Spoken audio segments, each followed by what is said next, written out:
Right. You could start off, Bindu, if there's something that you would want to start off with. Yeah, I would just like to say thank you, Ms Champa, for taking time for us for the second time. And the first webinar was so popular. Even now, I hear people telling me that it was very helpful to them, and they could really get a lot from your talk. So I'm sure this talk will be even better, and we'll take away a lot of tips. Anything that contributes to this, the global village, that will help us to make our children grow. So, right. So, yeah. To be with all of you, I was just brainstorming with myself about how to go about this. I thought the best way would be just kind of touch upon these two terms that we are, and just for Parvati's sake, Parvati, today we are talking about homeschooling, right? So just a little bit about these two words, that we are going to look at today. So home and schooling. Now, in the context of what we are talking about today, that we all have children who find it difficult to cope with or be a part of the schooling systems that have evolved till date. And it's my experience that even many of these so-called alternative systems, many of the so-called special needs, educational needs systems are not conducive. And I think the sad part is that not only are they not conducive, many of them have turned out to be pretty harmful for many of our children. I've had parents come to me. I've had personal experience myself, not only with my own son, but as a surrogate parent for my children, for my students, where very conditioned beliefs in the special needs system about what is needed by a particular child who has a particular diagnosis are misnomers, but they have gone on to really harm the child. So we turn to what we call homeschooling. And I just want to sow this seed of thought in you right in the beginning of today's discussion, so that it's just like a backdrop there, and then you can work on it yourself and build it further. So what's home for us? When we talk about the word home, I just did a game with myself last evening. I said, okay, you know how we do word associations. So the first word that I wrote was comfort. And then I wrote familiarity, no stress, no fear, reliability, things being manageable, and a few others. And when we are thinking of schooling our child at home, what we are looking for is an environment that has these aspects. If not all of them, but as per who our child is. Every child has different levels of coping abilities, different aspects. There could be some commonalities, but we are all unique individuals. And who better than a parent to know a child? So I may have a child for whom, let's say, the priority of a situation where there's fear is the highest. He may be okay if he's not too familiar, but he should not be scared. So we know our children. So we look at these factors. When we say homeschooling, what we need to come up with is an environment that has a few of these aspects. Whether it's your actual home, your residence, whether it's a friend's place, whether it's a school, whether it's a daycare center, whether it's a park, whether it's the metro station, it could be anywhere. But those are the factors that create the home of the homeschool part. And then we come to schooling. Now, when I was doing my word web for schooling, I gave myself another kind of condition. And I said, I need to come up with words instinctively that do not match with what we know of schooling, how we are socially conditioned to think about schooling, I'm not going to allow myself in this game to come up with those words. Then what is left? So then I came up with explore. I came up with exposure, making sense, experimenting, accepting and discarding.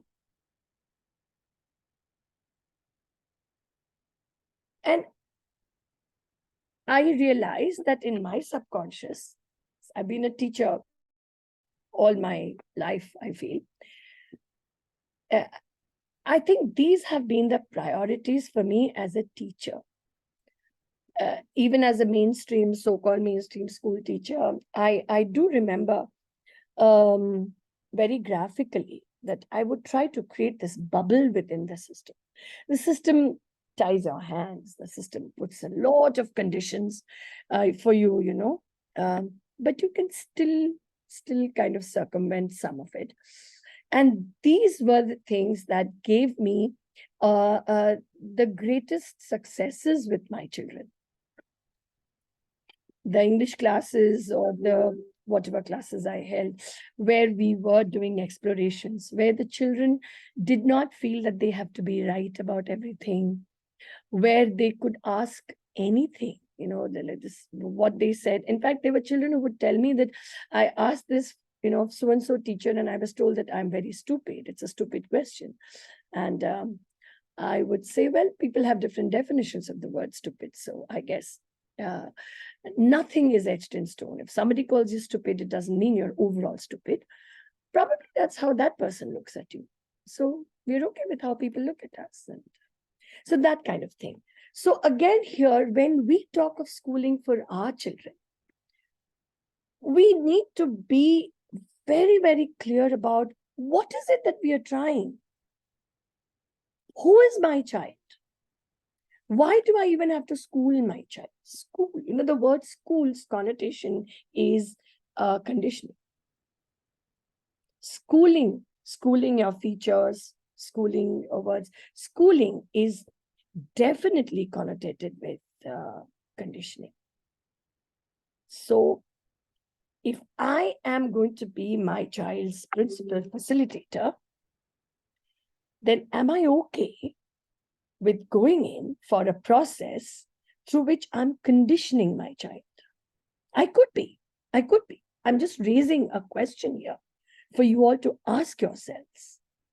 You know, for a whole lot of things, when we school ourselves, when we train ourselves to be a particular way in a particular situation, it works. But the line between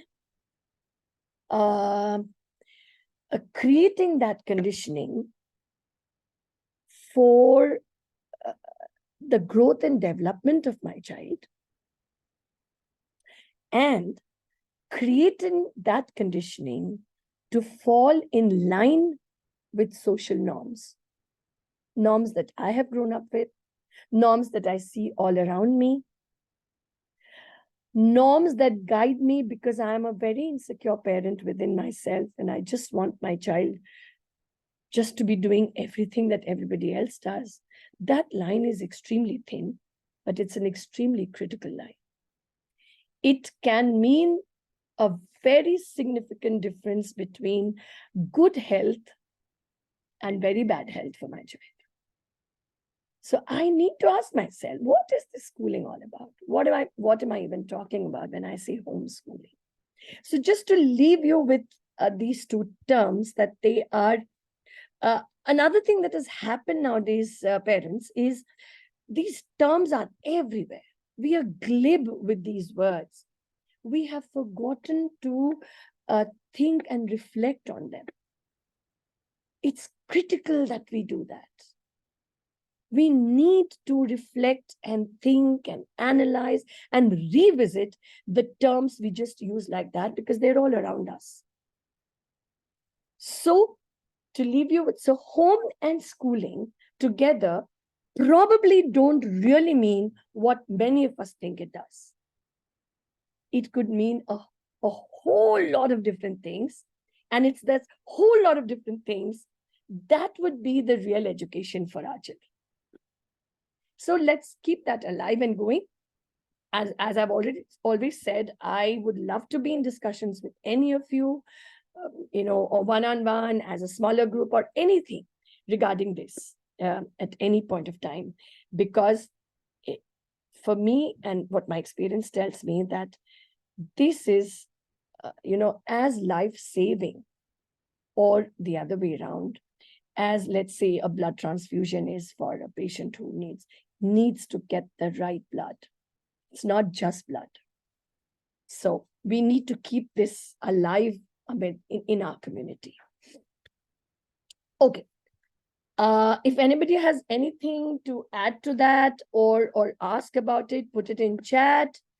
We will address it. Just give me a second, please. Sorry.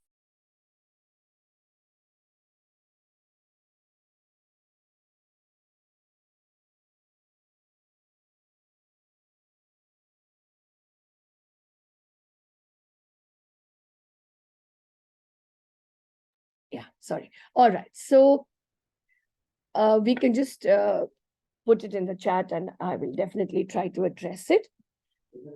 The next thing I thought we'll do today was, I'm going to start with the set of questions that have come. A big thanks to all the parents who racked their brains and came up with some queries. They are very pertinent, very relevant, and I think we're going to straight away go to them, because I think as I address each question, many of our, the topics that we wanted to touch upon will get covered. There's a question in the chat already. Do you want to take it now or later? There's one question just now that came up in the chat. Yeah, sure. Okay, start with this. Does homeschooling benefit the child more than the regular inclusive school? Okay, so Gauri, what happens is, again, it's very individualistic. Right. Now, if we have found a school, whether it's inclusive, whether it's mainstream, whether it's alternative, again, like I said, do as much avoiding of labels as you can in your life. They don't mean much, because each school is a system within itself. It may call itself whatever it wants to on the website, but we need to live the experience of that school. So if you have chanced upon a school that you have experienced as being good for your kid, from your child's perspective, not yours. Not yours. So it may be a well-known school, it may be something with a good reputation, it may be something that you would want to be a part of and all. But then you have evidence that your child is not really willing, then it's not good for her or him. So there cannot be a blanket comparison. Right? So you will have to decide on the merits of that, depending on, again, what are your objectives of schooling your child? What is it that you really want your child to go through, to learn or reach? And how is it that this system will facilitate it better than other systems? So this will have to be an individualistic kind of analysis. And I think as we go through the other questions today, you might get maybe better ideas.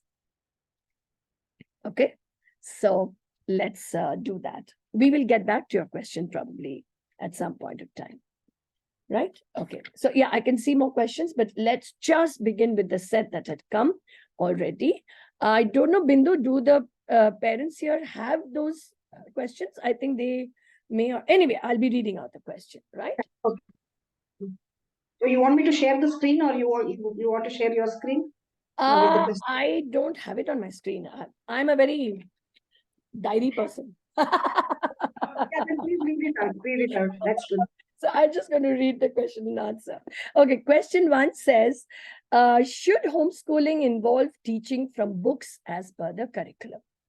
Now, that is a question that I get most often when we talk about homeschooling. And my answer would be yes, why not? What's wrong with books and what's wrong with curriculum? What we need to do as the chief facilitator is customize the content if needed, by which I mean the span of the content. Remember our discussions in the group on presuming competence. Recall at this point of time in your mind the discussions in the group on the levels of receptive learning that our children actually have. And we are unsure about them because we all have difficulties probably with expressive language. So keeping in mind these aspects, whatever the physical age of my child may be, through my observations of my child's responses to what I present to my child over a period of time, not just one day, I can look at the content. Let's say I have a child who would be, let's say, a grade 3 kid. I get the books of the different grade 3. I have a collection of books. I go through them. I know the kind of topics that the usual grade 3 children go through at school. And I pick and choose things from there and present them to my child to gauge the responses. And either I build on that concept, if my child seems extremely receptive and curious, or I tone it down a little bit. So the content for any mother or father who's trying to come up with a list of topics, let's say, I guess a graded book is always a good guide. Why not? You can use the books. So we customize the content itself, the level of the content. And what we really customize is the way of delivery. At this point, I want all parents to recall, to keep in mind all those glib jargon that you're so used to, expressive language, sensory difficulties. You have to live those things with your child. They are not just academic theories about autism or any other kind of deficits. We may have a child who, we may have many children actually in our group, who are uncomfortable being presented things for more than, 2 minutes, 3 minutes, 7 minutes. So we keep that in mind. We don't try to change that forcibly.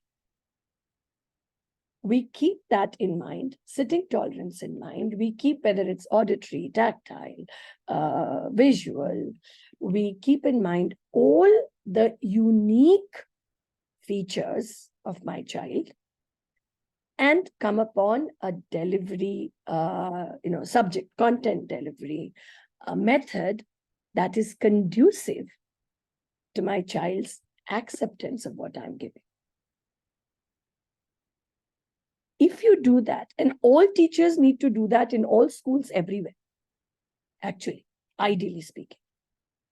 Some do to some extent also. So use of books, absolutely not a problem.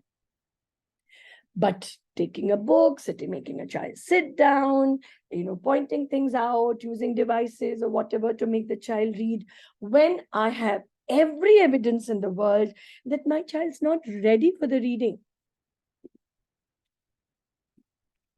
you are walking the path of frustration. So the book for you is a kind of a resource to probably help you to choose and pick up on what all maybe you could do at a particular age level. And it says experimentation. So we experiment a little safely so that we are not scarring our children. Learning is built on memory parents. And the moment we associate something extremely unpleasant with any kind of learning, we are putting off our child maybe forever. You know why children, so many children, I'm not talking of atypical, I'm just talking kids as such. Queries I get for years now. Ma'am, my child doesn't read. We've put them off reading. We've made reading such a chore for them. Even when they attend storytelling sessions, like I do storytelling as a performance, I have parents coming up and saying, ma'am, why don't you ask them what they've learned from the story? I said, why do they have to learn? And believe me, the brain learns all the time. You don't have to dictate to the brain. The brain can't help learning. It's a neurological feature of the neurons of the brain. You can't stop the neurons from learning. So children are not reading because we've just made it so sick and boring and performance oriented. Read well, read with expression, read with punctuation, read with understanding, read with comprehension. Where is the pleasure of reading? Where is the exploration that reading was supposed to, provide? So that's the answer. Please use books, and here you have this huge community. Talk to each other. Find out how a particular book can be used. Brainstorm with each other. Lots of people will have lots of ideas. Not necessary you take all of them. What you do is you pick up on the principles. Okay, so-and-so suggested that, so-and-so suggested that. Now let's see how I can apply this to my baby, because my baby is unique. Not exactly like so-and-so's child. Okay? And while I kind of, try to address the queries, whatever comes to your mind, just raise your hand or put it out there so that we can take it further. Yeah, Bindu, you were saying something? So there's also a question that I received later on in the chat. So if I start with the curriculum, should I stick with, if the child is like 8 or 9 and I start with grade 3, I stick with grade 3 for all the subjects, or if his learning is like a little bit scattered and he's good in one and then a little bit behind in another subject, should I pick the books according to that, like grade 2 for English maybe? Absolutely. That's what customizing is. And see, I will need to go a little into the history of the schooling system. See, this whole grading thing was an academic requirement, not from the point of view of learning academics, but more for the organization of the school. It was more administrative. And if you flip yourself back to the time when it really started, it was with industrialization. Those who have read David Copperfield and all will know that the workers had to leave their kids behind somewhere. And that's how school started, with those, the tutors with the scales, hitting, beating, all of that, rote learning, just repeat after me kind of thing. And that soon seamlessly moved into a huge requirement for people to document. So numeracy and literacy became very streamlined after industrialization. And we are victims of that system now. All we think, when you think of schooling and education, all we think of is numeracy and literacy. We don't think education. We don't think broadening of the mind. We don't think aesthetics. Go beyond that. Gurukul system in India. Homeschooling all over the rest of the world. Yes, it was more or less the higher classes that availed the home tutors. What did they learn? Mostly languages. The classical languages, Latin, Greek. In India, children learned the shlokas. They did all the work for the guru, life skills. They learned to be together. They learned to be responsible for the younger members of the community in the Gurukul. So the history of schooling per se is extremely, it's so interesting, because it clearly shows how learning and school education evolved into becoming synonymous with skills that could be monetized. And that then we called it career building, and we became engineers and doctors. So none of it was left for the service of the community. If you look at ancient times, when people followed medicine, it was to help society. It was the curiosity of some members to find out more of the body, more about illnesses. And that's how we today have vaccines, and we have, a lot of things about a lot of diseases. It wasn't about big hospitals and taking crores of rupees. So we've just become victims of this evolution. Can't battle that, but we can fight our own little battle in our own little sphere, and kind of get the objective that serves us best. So yes, use books, multiple books, multi-grade, see what suits best, and then pick up from those ideas and make them your own, and you can diversify, you can move into other things. The next question says, how to make a child sit for reading and writing when he's always on the go?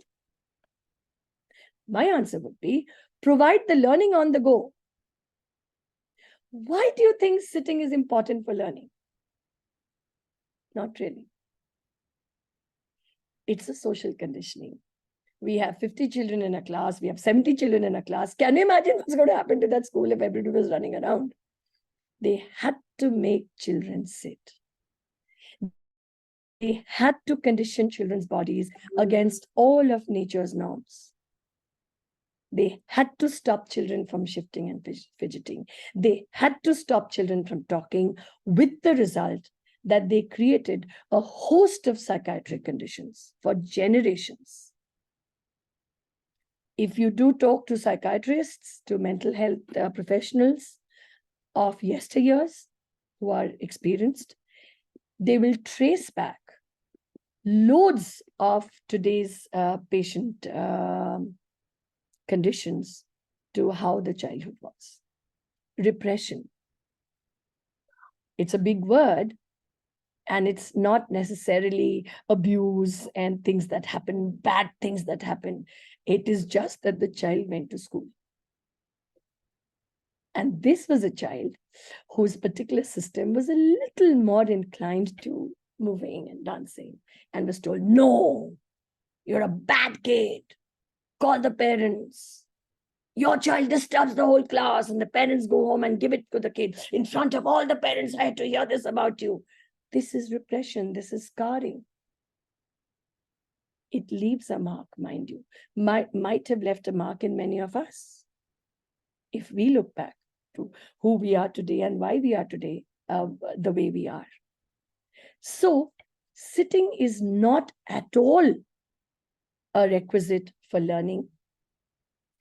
In fact, many learners, especially on the ASD probably, actually need to keep the body moving to ground the mind. And many of your parents already know that. I see it in your messages in the group. Again, my warning, don't allow yourself to become glib with these theories so that they just float across you without leaving the impact.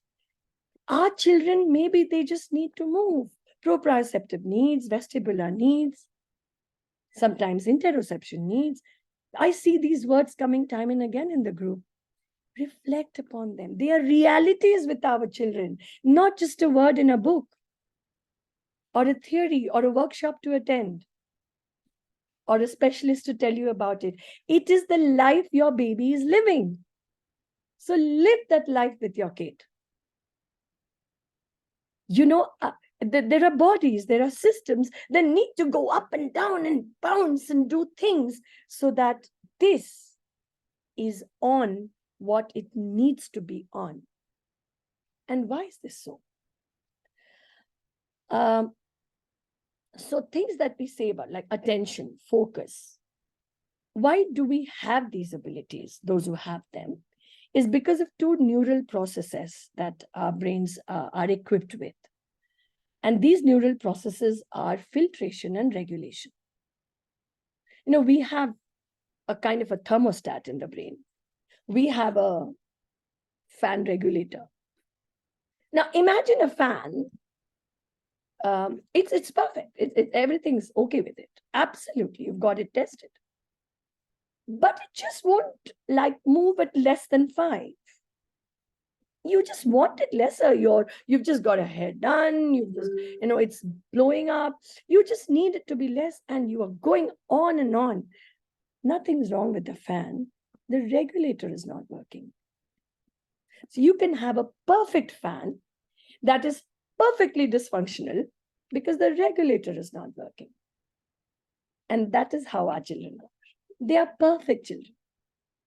They're super babies. But this little tiny thing called regulation is out of whack. Not their fault, not anybody's fault. It's just who they are. And the more we understand how organic that challenge is, you think anybody wants to be like that? Spinning out of control all the time? No. No. Our babies are intelligent human beings. They are thinking human beings. They don't want to be like that. But they have no clue what to do because they are made like that. And we are the only ones who are there for them. So we validate our child's need to run around. And we say, I tell my kids, who have this spinning top aspect to them. And I say, I think you are able to get me better when you are shuffling around. That's fine. But can we give it a break after a while? Because Champa Auntie's head just... Believe me, all my children till date have responded to my plea for help. I have seen the struggle they have made to go all over and finally come down and sit down in front of me for a second, giving me the respite that I asked for. They are thinking children, they are sensitive, they are intelligent. So let them skip, run, jump, stand on their head, validate it, say that you're kind of getting it. Probably they're doing it just because they need to do it. And you're talking about gravity, maybe you're talking about subtraction, maybe you're talking about nouns, and you're saying that I am on a difficult topic and I think you need to move so that you can get what I'm saying. Fine, let's do it like that. And maybe then take a break while we can do a little bit of sitting or lying down or something. So provide the education, the learning, the facilitation on the go. It's perfectly doable.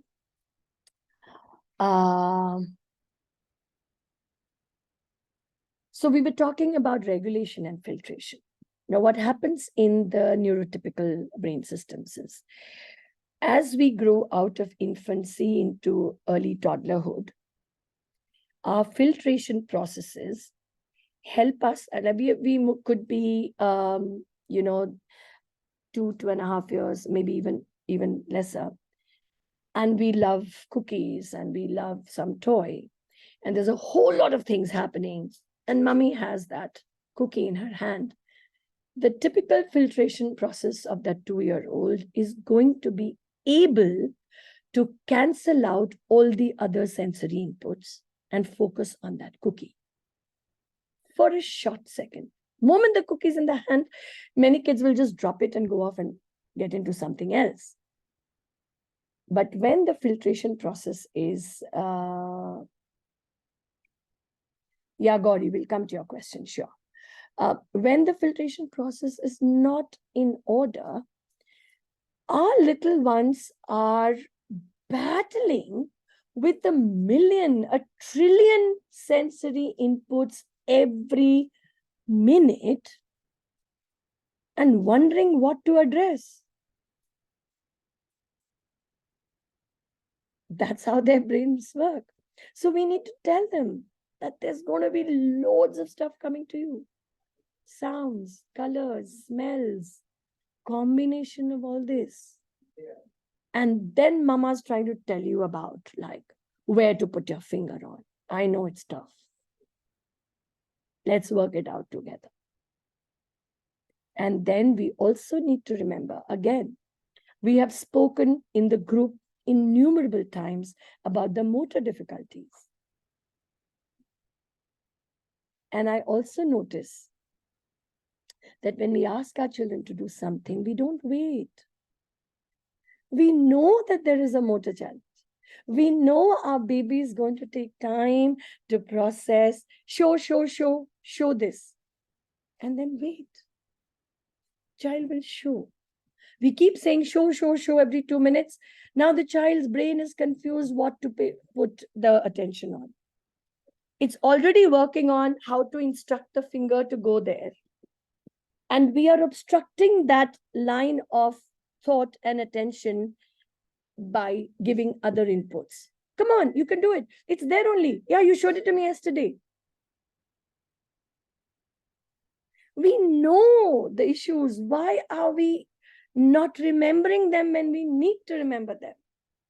They're not theories.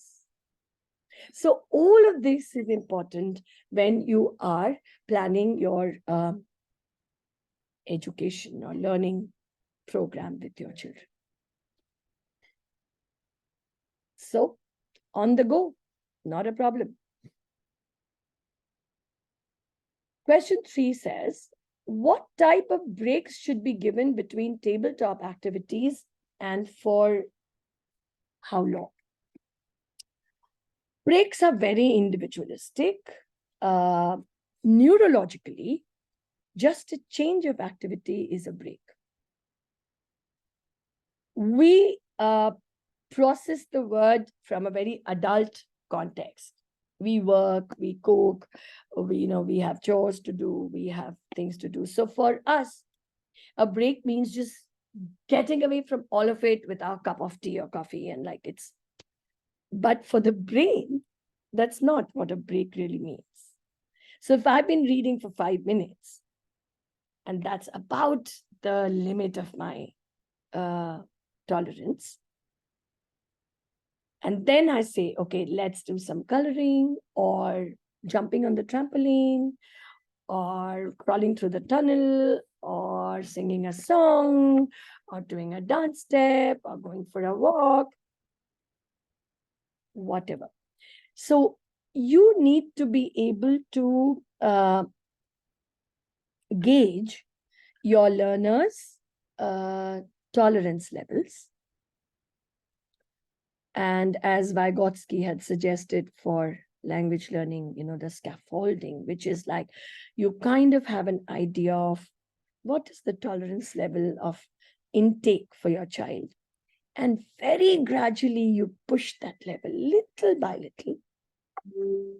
And you have this set of breaks planned out where I have found it very, very, very fruitful to do a topic in different ways without really declaring it. Like suppose I'm doing nouns. And we start off with the conventional way that, we are going to do something called nouns in grammar, and nouns are names. And, whether it's on the Avaz folder, whether it's whatever your child uses, picture cards or words like vocal words or whatever. So we discuss some names and stuff like that. And yeah, that's a noun, that's a noun, that's a noun, that's a noun. Okay, all right, we've had enough sitting. Let's go to the kitchen and pick out some stuff that we will have for a snack later. Okay, where's the jam bottle and where's the bread? Oh, you know what? These are all nouns. They're names of things, I suddenly realized. Okay, then let's go to your playroom or let's go down to the park. I've had enough of the house for now. Let's go to the park. And this is it's a rose. Oh, that's the name of a flower. Remember, we were doing nouns. So you can just carry a topic through a day into the next day and the day after that. It's not done if you've just touched it once. Learning is a process. I think I talked about knitting last time. Our brain literally learns the way we knit, picking out from the earlier row and connecting the yarn, and the yarn grows, the garment grows. That's how our brain learns, by making associations. So the more associations we create, the more learning is happening. So you could, yeah. And also about breaks, I had written something else is, you could also deliver it in different ways to give the break. If you've been sitting on a chair and doing it for a while, and your kid is slid off and is kind of lying on the floor, you could position yourself on the floor also. Collaborative. Everything, at the end of everything, how do we facilitate learning? Scientifically, we validate the learner. Whatever the learner is doing, we start off with validating because we presume it's a need. They're running for water, they're going to the loo multiple times, they're sharpening a pencil, they are jumping up and down, they're pulling your hair out. These are all communications. Behavior is communication. Your kid is telling you something. I have a child who I'm trying to help these days. He's almost 15 and has had an extremely rough ride in life. I just wish we'd met earlier, but he bangs, literally very hard. He's a tall guy. He's a 6-footer. He's big, just barely 15. No regulation. He's happy. He's thrilled with something that we were doing. And what does he do? He bangs his fists against the walls and splinters his skin. And he, with our, association over the last few months, such an intelligent child. He says himself that I didn't want to do that, but when I'm happy, I have to do something. So you validate. And I said, I completely get it. So maybe we can work on what you can do, which probably will be, a little more friendly to your body. So we validate. We start with validation. We don't start with modification or change. Change will come organically and smoothly if the child knows he can trust you. And how will a child know he can trust you? Just because you're the mama? Somewhat, yes, but not all the time. A child knows he can trust you when you communicate to the child that I don't get this, but I'm with you. I know you're doing this because it's some kind of a need in there. I'm trying to understand that need. And maybe we'll find other ways also. So validate needs includes learning needs, standing on their head and learning, dipping their hands in water and learning, sitting in the bathtub and learning, rolling on the grass and learning, jumping on the trampoline and learning, humming, singing, flapping hands, going on while you're saying gravity was discovered by Newton, the apple fell. It's all going in, by the way. If you don't stop and interrupt and destroy his concentration, that is his concentration. And you're saying, hey, what are you doing? I'm talking, listen to me. He is listening, Baba. Right? So,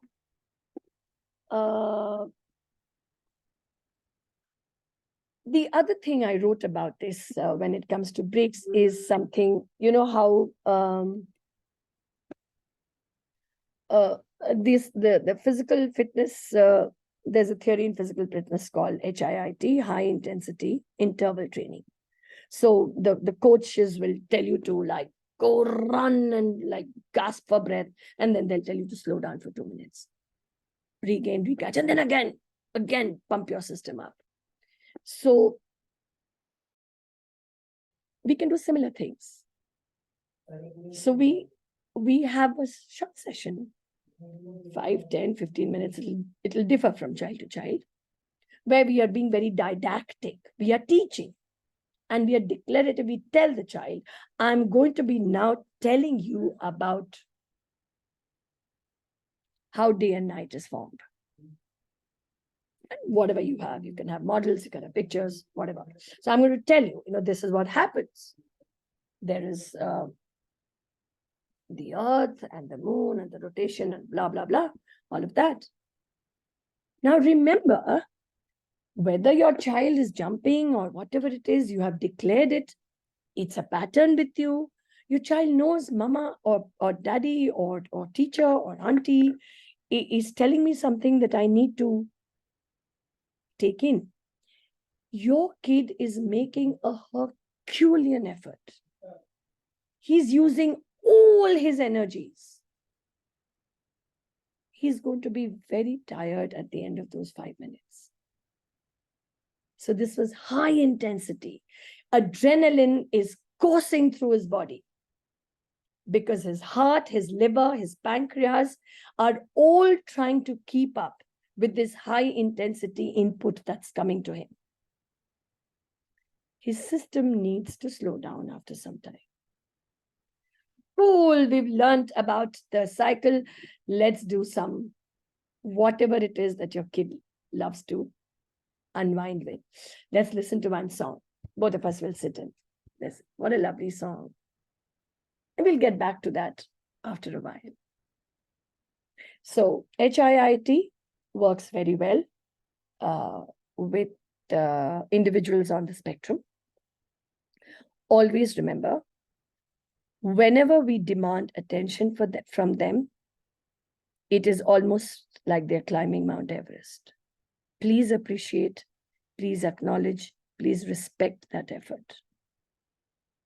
We may have sat in classes for 45 minutes and not paid attention for all of them, but we just sat there because we conformed to social norms.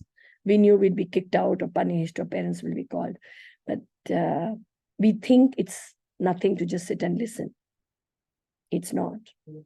It's a massive amount of chemical energy being used up in the brain. Massive, loads of it. So we have to respect our children for that. Appreciate them. Validate them. Wow. You tried so hard today. And you were listening. I know that. When you tell your child you were listening, when you tell your child you were getting it, when you tell your child how intelligent, I mean, you understand so many things.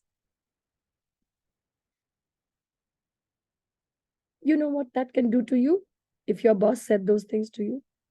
If the person closest to you said those things to you? And they're true. We're not patronizing them. They're true. So we say it all the time. Okay. Any breaks needed? Anybody wants to jump on the trampoline or roll on the floor?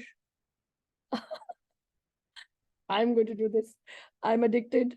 So I need my caffeine every few minutes. You're welcome. This is just a home discussion. We are all, people, we love each other here. So, okay. So, also, just this one to add to that, there was also a discussion about giving food in between learning. Like if there is a tabletop activity, some kids take a break to eat. And then there was also some opposition to it saying that will become like a reinforcement and that will make it look like the child is coming to the table only to get that break to eat. So should that be avoided or is that a valid? Wrong with that? What's wrong with that? Nothing wrong in it. And it will become reinforcement if we make it like that. Learning is association, remember? If we term it as a break, if we term it as a different activity, it doesn't get connected to whatever is being done before and after. You've been making a lot of efforts, and so you will get a snack now is different from we've been studying for 10 minutes, and now it's time for a snack break. That is schedule. It's part of the routine. And again, you can validate it that I think you're a little queasy. You might need a little bit of snack at this point of time. It's okay for a child to need food, no, from time to time. We're talking of a different system here, right? So that is what I'm trying to say, Bindu, that we are parents. We love our kids to the moon and back. But we are victims of conditioning. We are victims of, just today there was some discussion about languages. Remember on the group? That we've been taught for years, like, the autistic children should be exposed to only one language. And then suddenly today this discovery, oh, no, they are multilingual. Every ism probably is not what it was saying about our children. So all of this, as long as you don't consciously use food as a reward or a punishment. Hai mere paas? Thank you. Is it extra? Sorry, on Sundays I get pampered. My sons are making coffee and stuff. So what I was saying is, food, sleep, grooming, self-grooming, showers and stuff like that. They're part of routines. They're part of the must-dos in an everyday schedule. And that's how they need to be presented to our children. It's not connected to a reward or a punishment. I mean, your kid's been really, really bad and, from your perspective, and you literally up and down the wall, but you'd already planned an evening out, and you were planning to go for ice cream, and the child knows about that, and you say, no ice cream today, you're being terrible. There's no connection at all. Going for ice cream is part of the day's plan, right? So keep it like that. Food must never be associated as a reward or punishment. Okay. Then the next question says, does homeschooling lead to poor social skills and time management? I'll digress a little bit and want to know from you, what are social skills? How do you define social skills? What are they? Any contributions from anyone? You can just speak up, I think, like just put up your hand. What are social skills?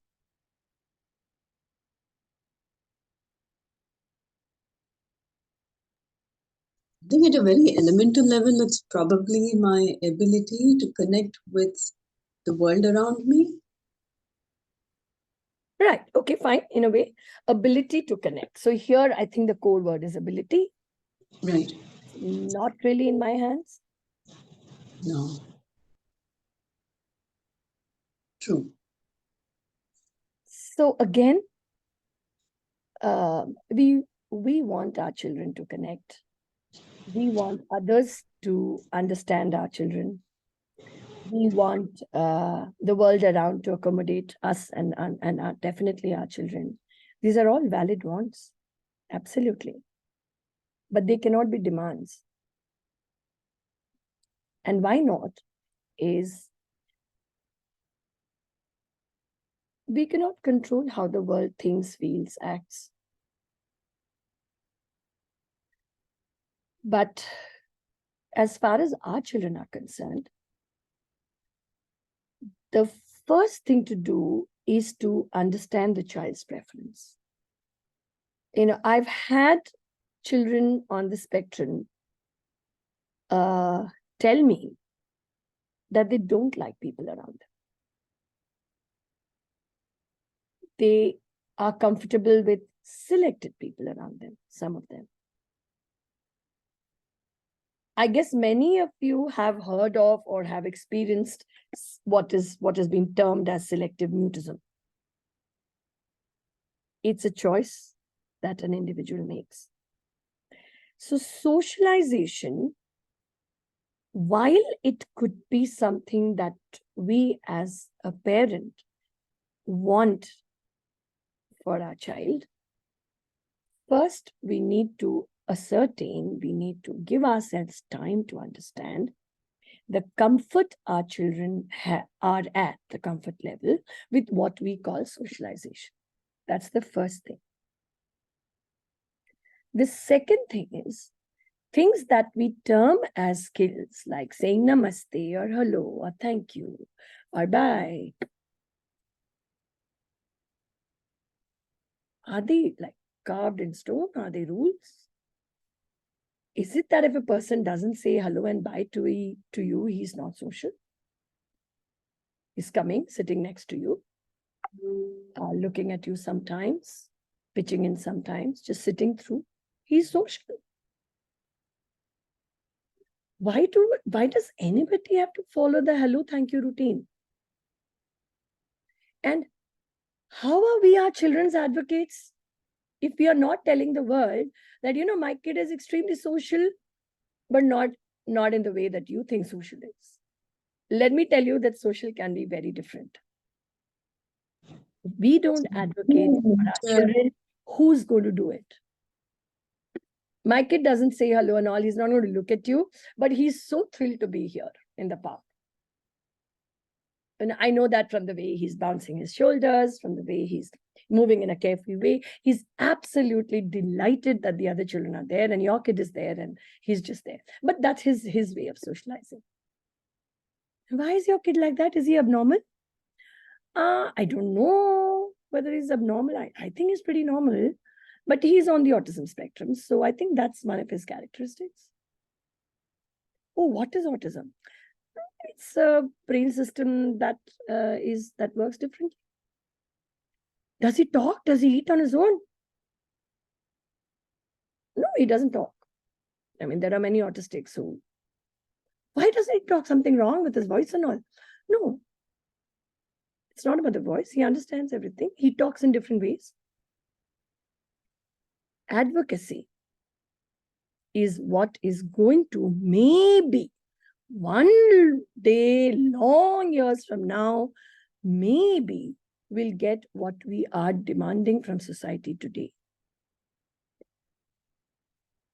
We are not ready to do our bit. How will it come?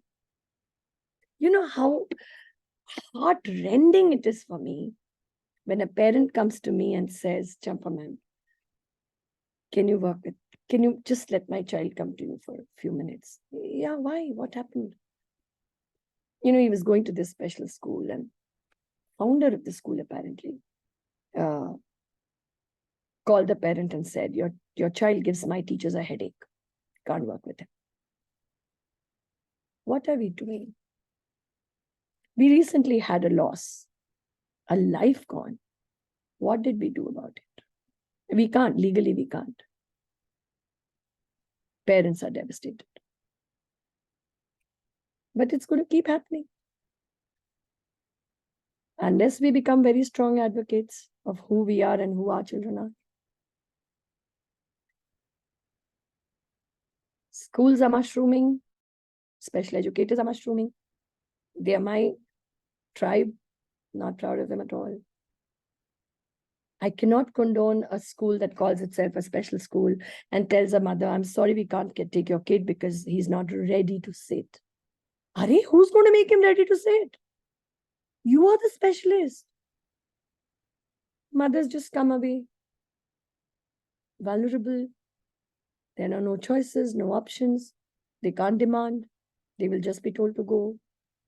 Following the legal path is another long haul, mostly ending in absolute empty pockets and no results. So we are in a crunch here, parents. We are in a bad crunch. And we have actually no one to blame. We don't know where to put the finger on.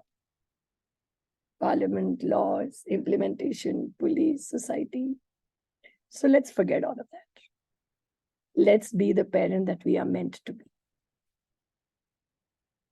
We advocate, we talk, we get rid of our inhibitions, we come to terms with our desires for our children. We desire for our children on behalf of our children, from their perspective, not from ours. And we'll get there. So, so social, anything that is forced or imposed, whether it's social behavior, social expectations, causes stress. It's harming your child. We don't want those cortisol levels to be spiking. They're already high in most of our children. They're pretty high, and they're harming the system all the time. We need to diffuse them. We need to bring them down. We need to find endorphin releasing moments for our children, serotonin moments for our children, the happy hormones. Their bodies really need it. So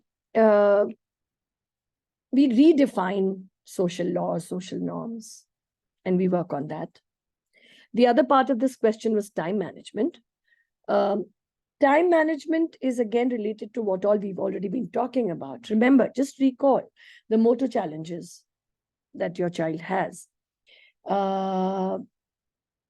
When we won't wait for a child to follow an instruction and we pile him or her with further confusing. It's the last mile connectivity difficulty. Most of our children have the last mile connectivity. It's all going in. I know exactly what to do. Champa is sitting over there with the book open and saying, come on, sweetheart, your reading time is there. Your book is ready. Come. And you have this young man who comes and goes all the way, goes out, jumps on the trampoline, goes up the stairs. I know his brain is trying very hard to get his leg muscles to come to the chair. It's going to take time. So Champa is waiting, saying, I'm there with the book, come along. And after 8 minutes, sometimes after 12 minutes, sometimes after 3 minutes, he comes and he sits down. So time management, since we know these are the issues, we keep buffer times when we plan. So we plan something which will take 10 minutes. We keep half an hour for it in our schedule. So we are also not stressed. Somewhere within that half an hour, 40 minutes, that 10-minute thing will get done. Or maybe 8 minutes of it will get done. Or 6 minutes of it will get done. How does it matter? Life goes on. They'll be tomorrow again. Your child's chance to learn about the sun, moon is not over today because those 10 minutes were not done today. So time management again takes on a very different connotation. But yes, thing to remember is duration of time, like how long is 1 hour, is an abstract concept. Many of us don't have it. It's totally abstract. It's very difficult to have that. So you have to relate, make it relative, make it tangible. Amma's making dosas. She's going to make 10 dosas. And when she's making those 10 dosas, you got to color that picture, however much you can. But when we finish the 10 dosas, that'll be like about whatever minutes, and then we do something else. So you present duration of time concepts in relation to other things happening. Appa's going to come home. It's look at the clock. It's going to be this. Appa's going to be, he's just started in his car. So he's going to be home at this time. And this is 45 minutes. So we are going to go to the park and take our walk in these 45 minutes. You present, you present, you present. Remember, receptive is working all the time. You're creating a foundation of time, usage of time, management. It's a long build-up. And while we're at it, we have to go somewhere. The kid has to get dressed in the morning. Do most of it in the night. You want to teach your child how to brush his teeth? Don't do it in the morning. Everybody has to go. You're stressed out badly. Do it in the evening. The morning brush can be, this time, Amma's going to take care of your dental health. Ta-da! Come on, let's do it. In the evening, it's your job. So it's your time management that's going to reflect on your child's time management abilities.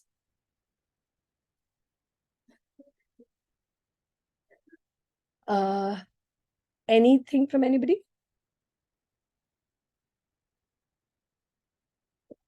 I think there are some messages. Padma,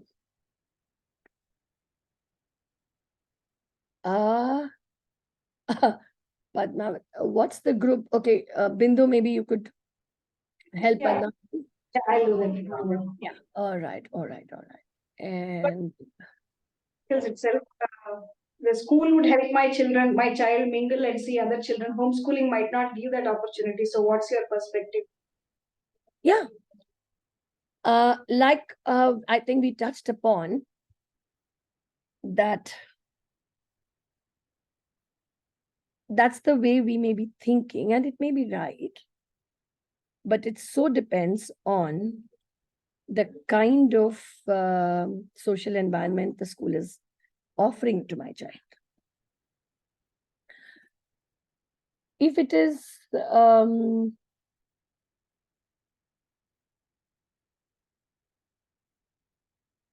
something that is leaving her out most of the time, children are, like I said, we have thinking children, we have intuitive children, we have children who are analyzing things at their level and that end.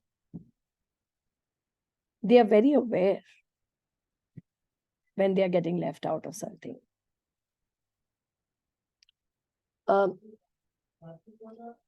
Currently, I have somebody who's about 27, 28 years old. Sasha, can you move from there, please? Sasha, move. He's a qualified accountant. He's on the autism spectrum. He picked up a job and he came back after a few months of struggle in the job, not because the work was not up to his level, but because the environment wasn't. And he told his mother that, can you get someone to talk to me because I'm feeling very low, because I know my office colleagues think I'm weird and I want to tell them I'm not, but it's not happening. Very verbal, a very qualified autistic individual. Went to office and faced that. So imagine your children who are still so raw, so vulnerable. There's absolutely nothing against children going to school. But it all depends on how clued you are about the social environment of the school.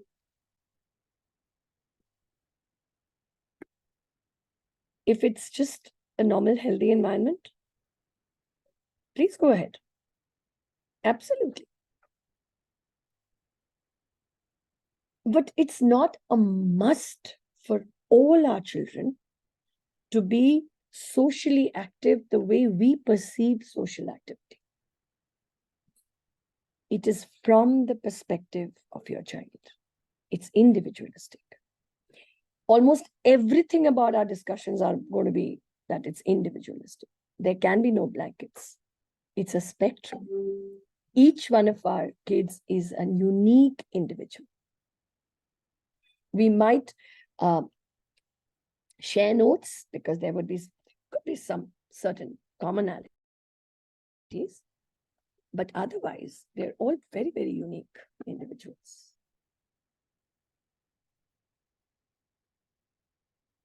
My daughter was not making any progress at school, so she's at home now. Should I teach her only ADLs and life skills or try academics too? She's 11. Try everything.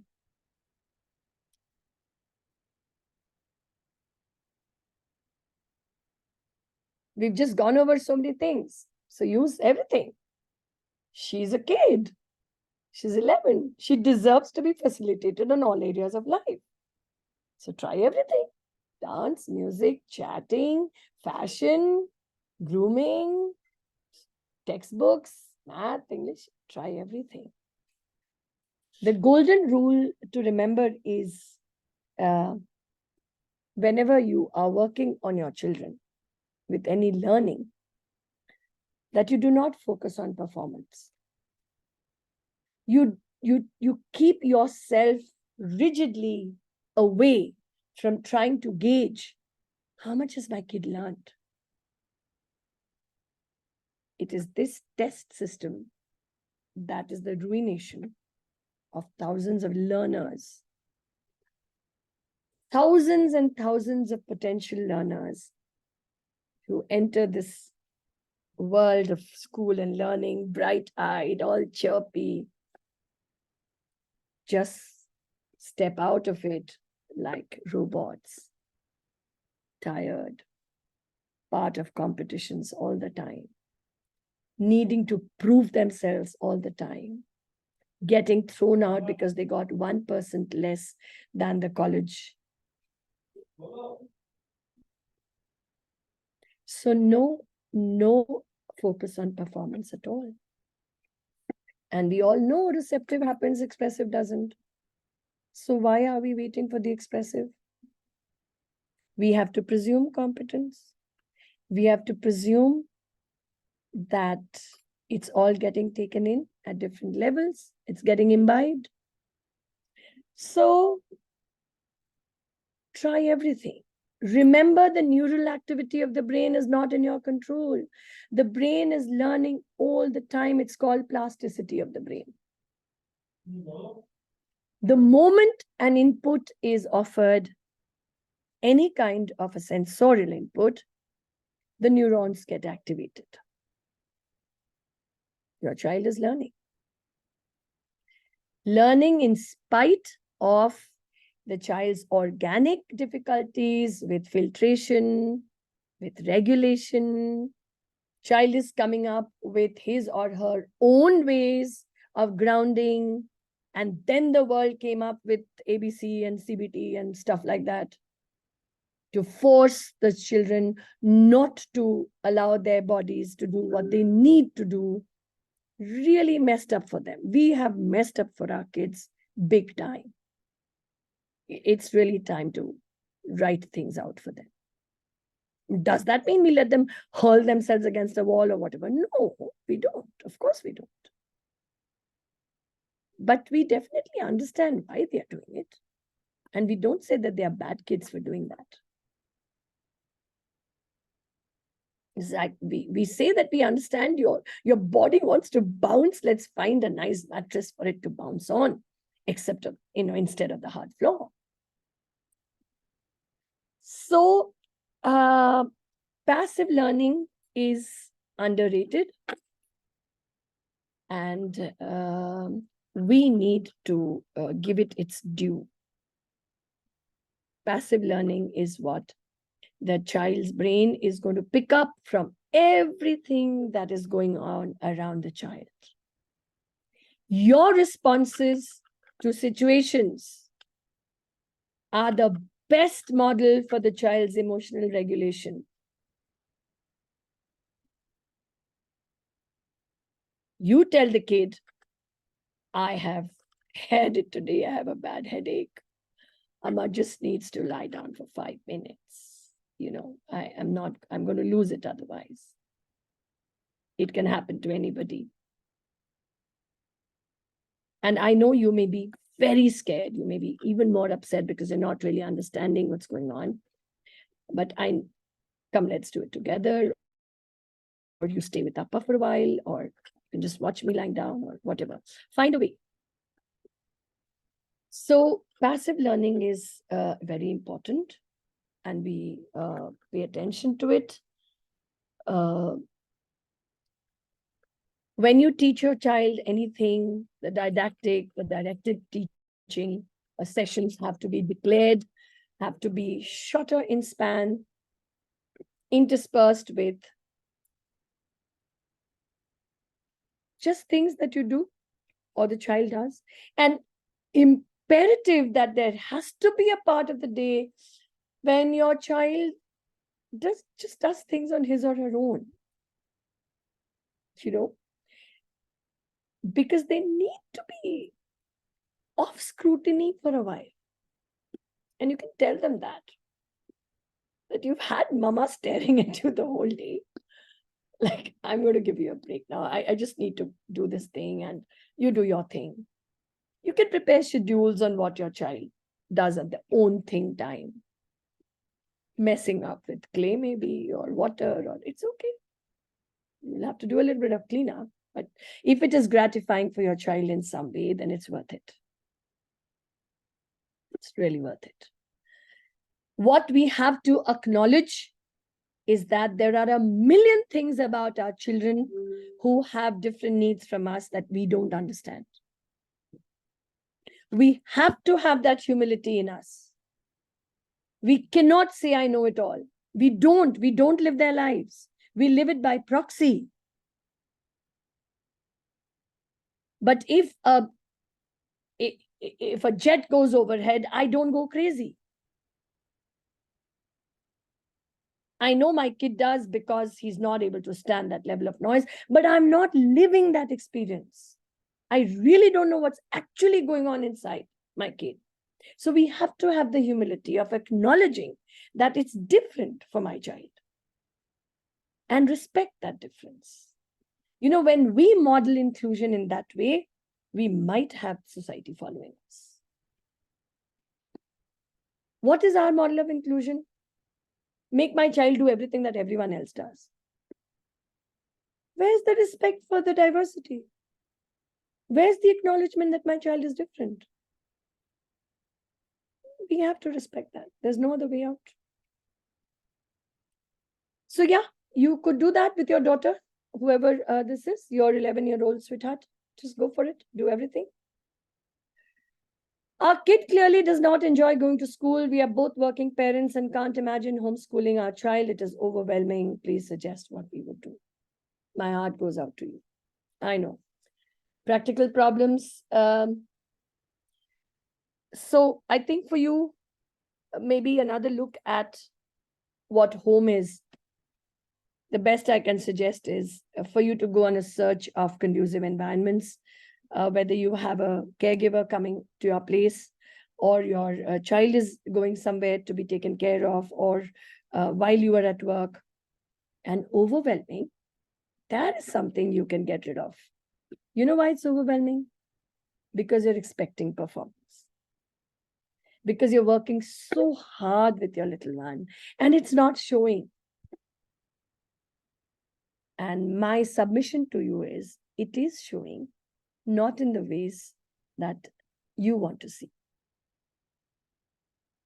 Every little bit you do for your baby is showing. It's building internal bulwarks, it's building foundations. It's making your kid that much ready to be part of this world as the days go. You are dying to see that. Nothing wrong with that. You're a mama. You want to see it happening. You want to see her maybe talk, maybe go out with other children, maybe hold a glass of water, maybe ask for food, maybe 1,000 things. You may not see some of them, all of them. You may not see some of them, all of them now, maybe see them later. We don't know. Let's not wait for that.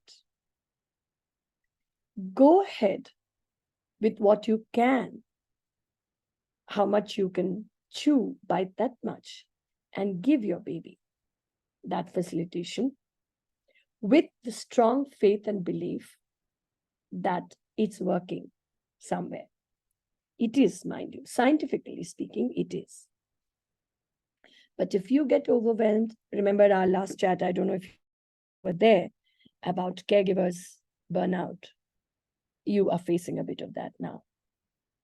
And that can mean poison to your baby. Cannot be burnt out. We cannot allow ourselves to be burnt out. So redefine, restructure, reorganize, delegate. Look for individuals you can trust. Try it out. You have to delegate. You have to start putting trust in others. Of course, be vigilant. Be very selective. But you have to. It's a must.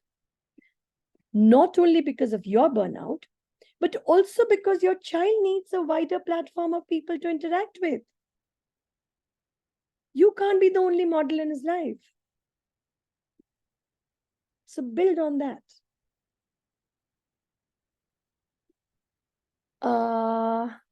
Will homeschool children get admitted schools and colleges? Oh, yes, yes, yes. Lots do. It again depends on who the child is, what the level is. There are hundreds of children on the spectrum who are perfectly willing to take on the academic requirements of grade per grade level. They go through private boards, maybe the NIOS or something. So it's again each to his own.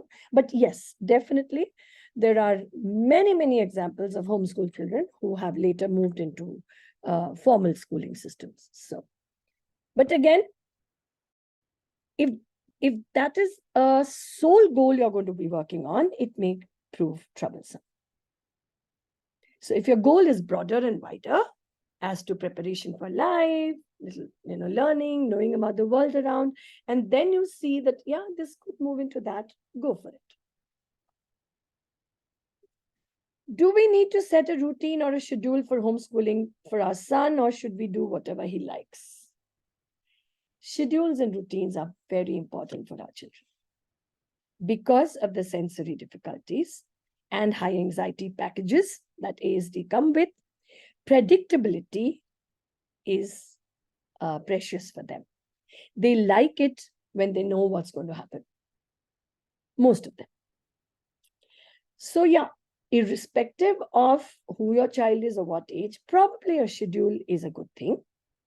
But constant reflection on and checking on your own schedule, that is it working or is it not working, is important. So schedule, sorry, just a minute.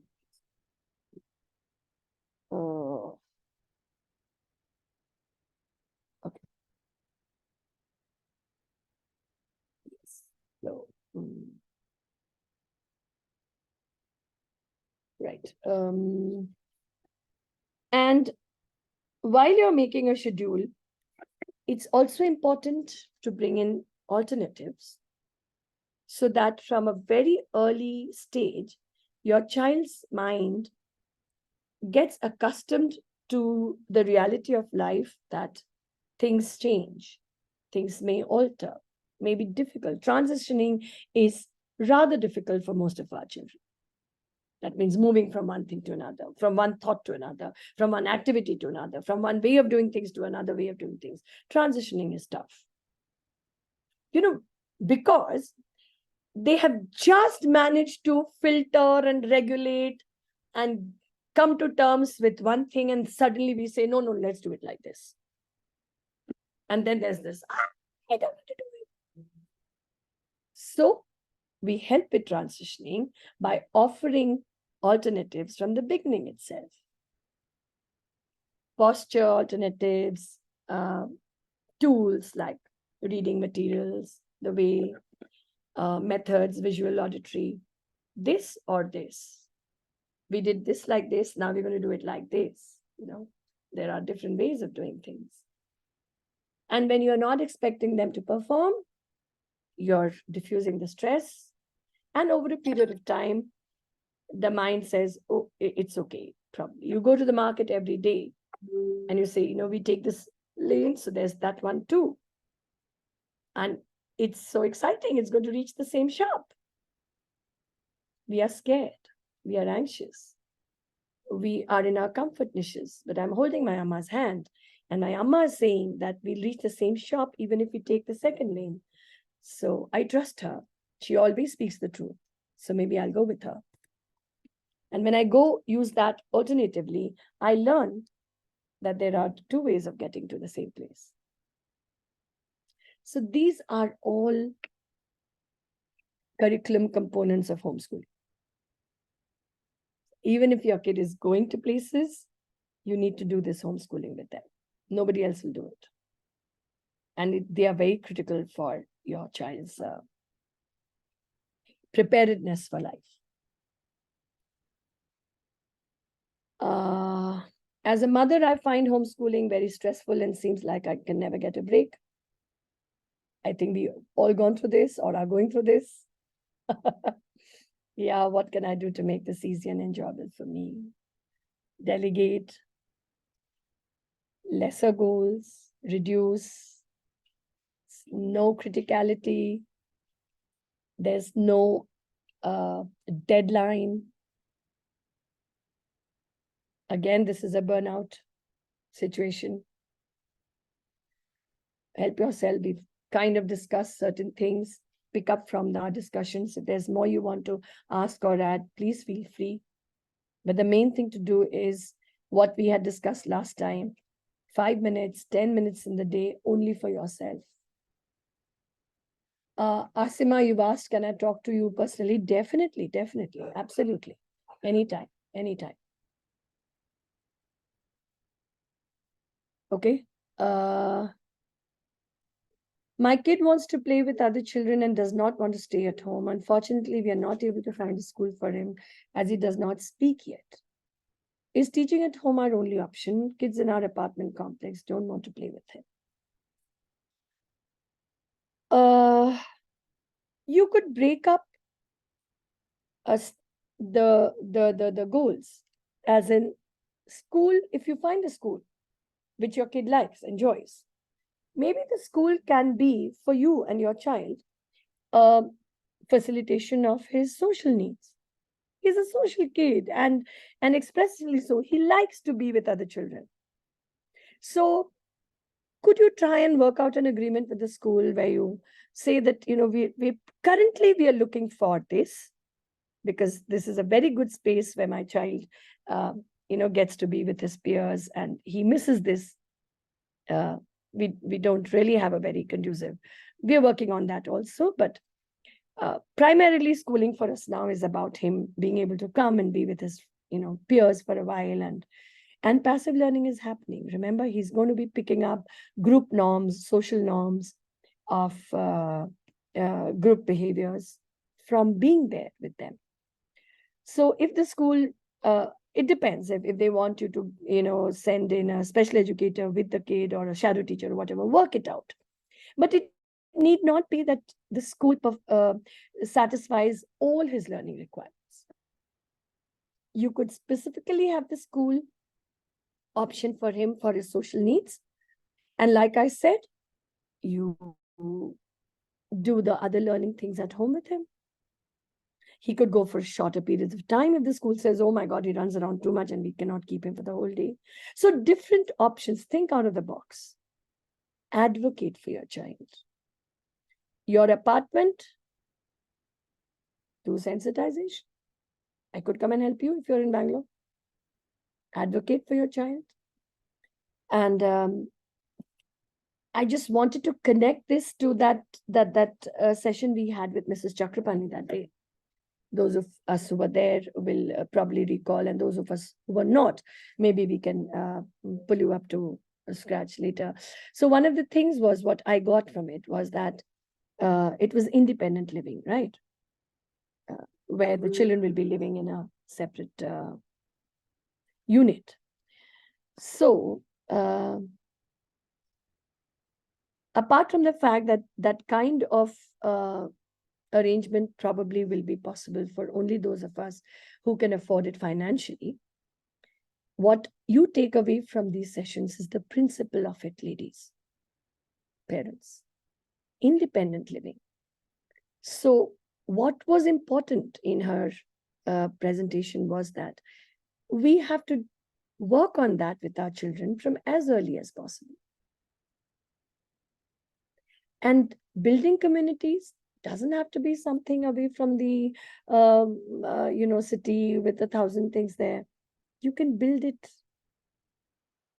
with 2 people. Depends from family to family. Maybe either of the parents with their siblings have a plan for the future. Let's buy 2 flats near each other and build a community. Friends, cousins. But building a community is what we have to do. The model can be very different. It can be just 2 families. There are so many mothers here who have got a hang of what's going on.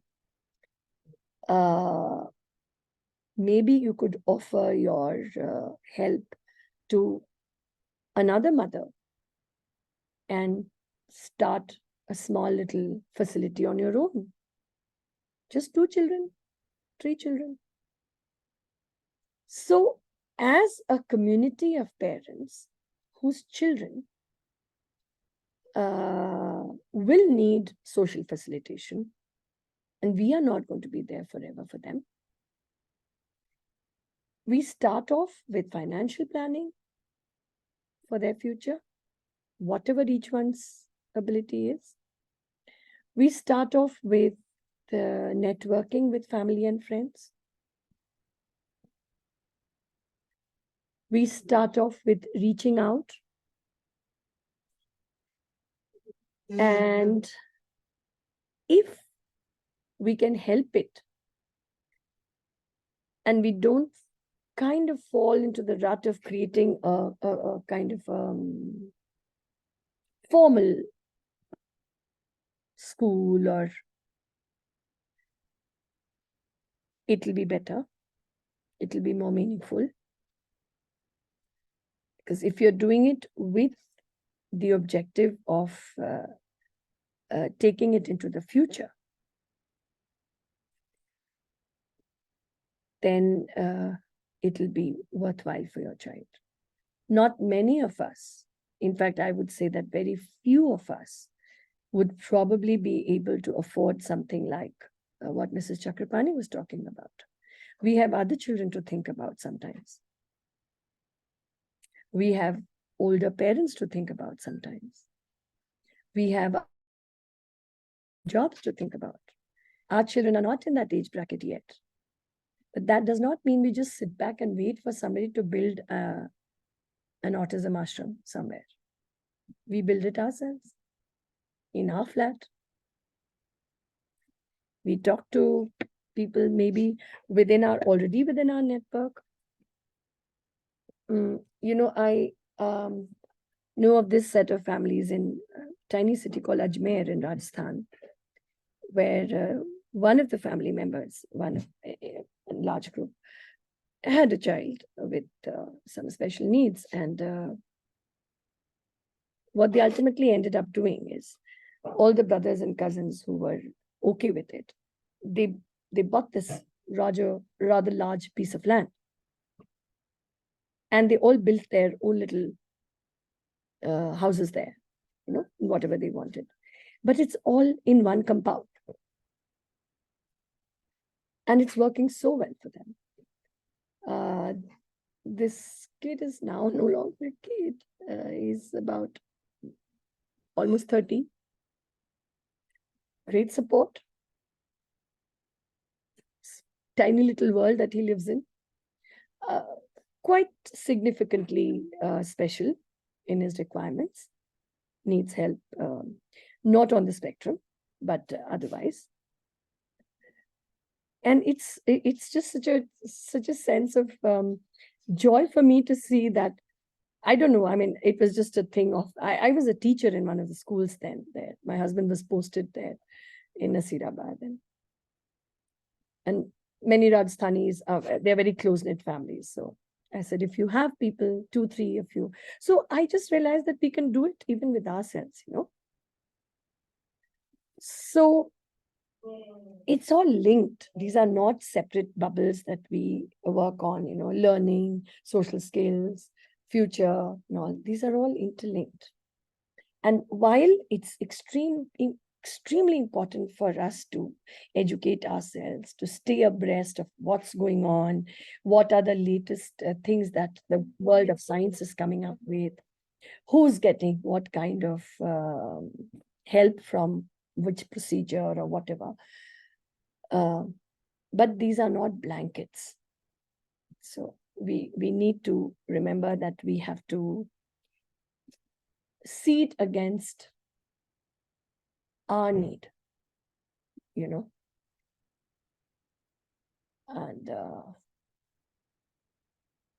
well, that's most of what I had to say today, and taken a lot of time. But I think these discussions can't be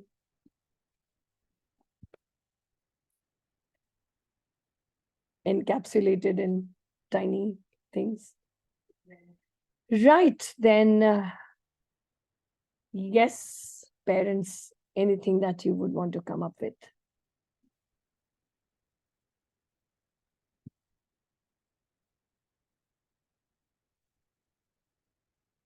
Glad, Asima, to be of help anytime.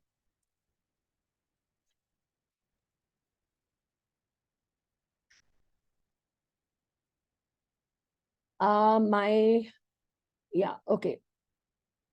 I'll just send it to you, Asima.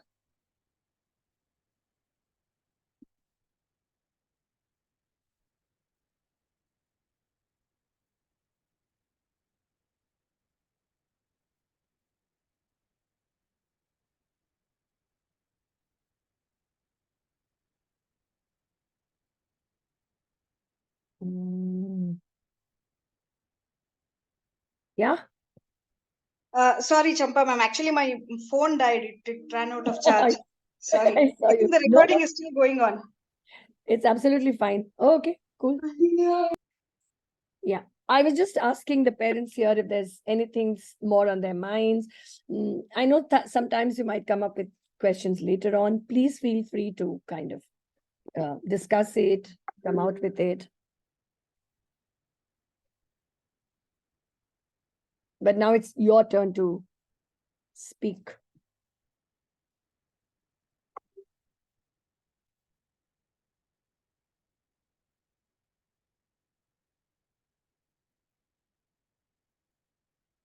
Yes, anybody? Good morning, ma'am. This is Karpagavalli. Yes, I just thank you for such a wonderful session. I I just have a question which I'm facing with Kavin as well. I'm sure mothers will also be doing it. As you have mentioned, while in the journey of homeschooling or schooling or learning, we have knowingly or unknowingly created a world for us parents as well as the child, right? And parallelly, when I'm like, if you take my son, I'm taking him for other classes as well to just to only based on his interest. Okay. And off late, I have started seeing that he's expecting people to behave the same way as I do at home, especially in terms of learning, or say for example, the other tutor where I'm taking to, he ends up, Kavin feels like he's arguing when the tutor try to push him a little. Or when he finds, okay, the logic that he is presenting may not work better and he presents something else. So Kavin is not able to differentiate that he is helping but not actually stopping implementing his logic. This is one. And two, at home, he does repetitive talk. Like if he wants to share a story, he keeps on repeating at least 10 times, 20 times. And I react with him in a different way. Yes, I do tell him, okay, this is like, if it's actually troubling him or stopping whatever he wants to do, then I will probably let him know in a different way. Maybe it's time to, we will do this, or we'll talk about this, and then we can again go back to the story. But when the other people outside does that the same, he's starting to taking it very, very personally. Oh, that person doesn't like me, so he is always trying to stop me talking. Okay, rather than again thinking that he is helping him to focus. So we create this world, and then we actually take him parallelly to all the child, right? The realistic world, and there is always a mismatch. Right, absolutely. So how do we make? How old is your son? He's 11 now. 11. Just beginning, right? That's a lot of time. A lot of this shows or tells me that his readiness levels are not where you might be thinking they are. Readiness as in to come to terms with diverse behaviors from the world around him. First, it's a combination. Secondly, the insecurity is high when he's not with you. Yes. Okay. And so these are manifestations of insecurity. Thirdly, transition difficulties. When his tutor changes methods or wants to push him a little bit. So readiness, transition difficulty, both in combination make him resist. Right. And then we have the repetition generally comes from mainly two sources. One is the repeated need for an assurance that I said something and it got heard and it got understood. And a minute after that, did it? The insecurity comes in. I need to confirm again. So I'm going to say it again. Okay. So over a long period of time, when a child gets the repeated assurances and the behavior is followed, like I want to tell a story, and you said, yeah, let's listen to the story. And you bring in, like you said, you have a great idea that, I tell him that we are going to now do this activity. Maybe it can be a predicted thing that Kevin's going to tell a story and Mama's going to listen. And then Amma's going to tell Kevin to do this, or we'll do this. Give it time. None of these are behaviors that you need to worry about at all. Obviously, when the child is going out into what you call the real world or the different, it's taken for granted by us that he or she is going to take some time, some adjustment. So we can just make it better for them by trying to see that the people that they're connecting with are also people who understand a little bit. Very difficult for them to understand most of it. Even special educators don't. A course of autism doesn't make them understand autism. Yes, that's where my challenge lies, ma'am. Yes, because they just read up the syllabus, they just learn the answers and they write them down. So it's not. But that is where advocacy comes in. That is where your constant communication with the tutor. You're doing a great job. You're trying so hard, but part of being Kevin is that he will resist anything new. It is just a sign of his difficulty to transition, not a sign that you are doing something wrong. And there are times when he may not be really ready for what you want him to be. Take the tutor also off the performance stress. Okay, fine. The tutor might be feeling very stressed to deliver. She's bringing her child to me. I have to teach him. Otherwise, she'll stop getting the kid. Take him off that and say that from you, the facilitation I want is for my child to understand that there are people other than family members with whom we can build a bonding. Because there's a bridge, there's an understanding. Share with him what we spoke of in study sessions, multiple activities, breaks, doing the same thing in different ways. Tolerances must not be questioned and debated. Tolerances have to be acknowledged and respected. Okay, fine. Okay. Sure. Sitting tolerances are not etched in stone. They are dynamic. They will change. But what they are today, they are no impositions. Go with the flow. Go with the kid. The main thing for you, sir, that I want is to build a bridge with my son. At the end of some time, let him see you as a person he can come to with security, with faith.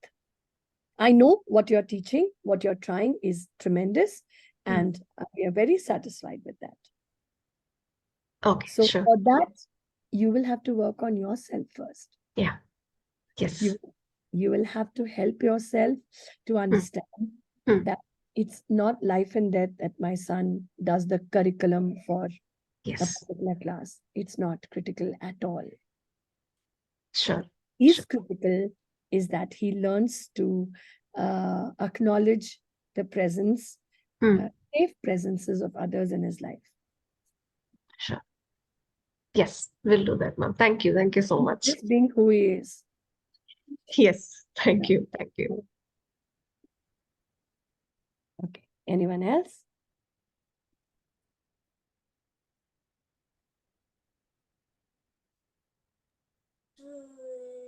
There was a question about NIOS preparation. I don't know if it was from this group. Asima, I think. She had asked about how to prepare the child for NIOS exams at home. Asima, are you there?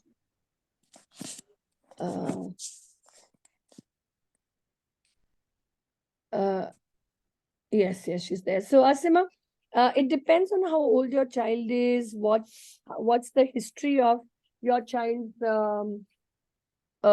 academic learning has been. So NIOS is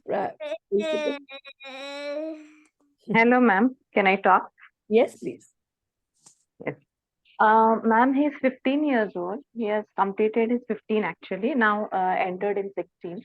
Okay. And before he was not that, since like I have studied him, he was not very much able to capture the things or understand the things before. But during this after 6 months before, I have taken some other therapy and all. Because of that, I have seen many changes in him. So I thought of like going for NIOS 10th for him this time. Otherwise, I was taking his studies, functional academics was going on online, and he was going to school for just mingling around and meeting friends for socialization. Uh, so that is there, continuation is there. But now I want him to uh, uh, attempt NIOS 10th with, I'm not forcing him. I don't want to force him to get very good marks.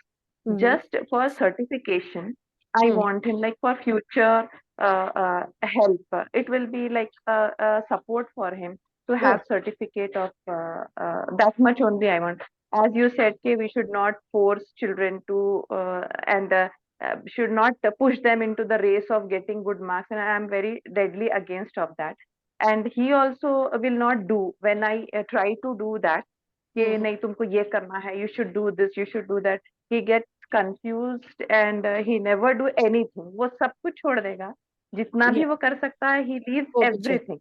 So Asma, So what I do. is maybe you could contact me personally and I'll enter into a detailed discussion with you regarding this. Sure, ma'am. That's what, for that only I asked your number. Thank you, ma'am. Thank you. Did I send it to you? Yes, ma'am. Got it. Thank you. Okay. All right. So, yeah, anything else?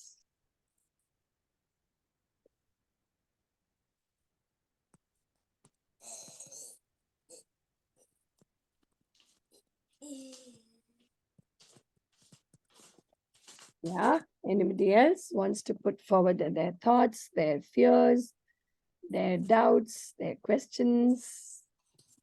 Yeah, there's something from Betsy. Okay.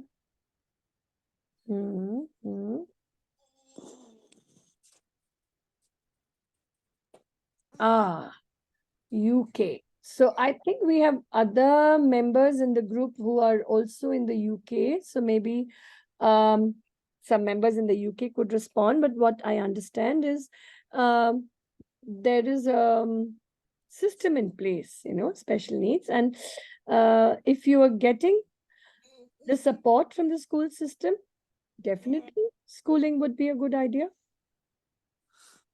Send him. So what exactly is it? Do you fear? Is it because of his speech? I think, Betsy, maybe you should work on alternative communication methods. And I'm sure if you take him to school, they will also suggest something like that. Communication is important. Speech, while we would love, I know that, okay, everybody wants their child to speak, but there are many people who speak but don't communicate. So communication is important, Betsy. And I think that is what is scaring you, that if your boy is not able to communicate, how is the outside world going to understand him. So start working on alternative communication methods. There are many, many, many parents in this group who can support you and help you with that. And I'm sure in the UK you will also get ample support. So go for it. He's 7. He's got a long way to go. He'll learn loads of things. Okay. Yes, anyone else?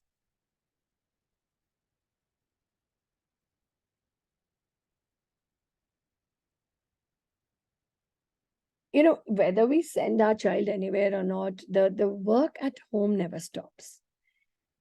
But we need to do the work at home so that we are not burning ourselves out. We are not stressing out the learner, and we are not doing things that boomerang. So learning is a process. The neurons in the brain need conducive environments. So we provide that, our child learns. That's the science of learning.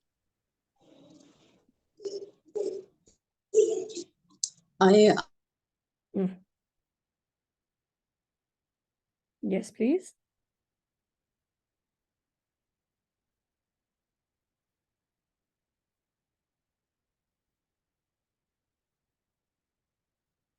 It's a combination of ability and willingness to learn. Is that right? Now, sorry, I missed the first part of your statement. Right.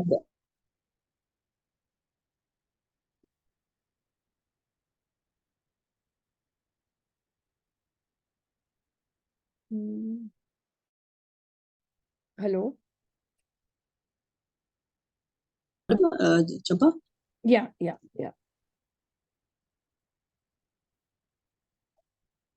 There seem to be gaps. I don't know if it's only me or if everybody else is also not getting to hear you. No, I think the first line was a little difficult to get. Maybe she could just type what she wants to say in the chat. Yeah, I think that probably is a better idea. Yeah. And I didn't even catch who it was.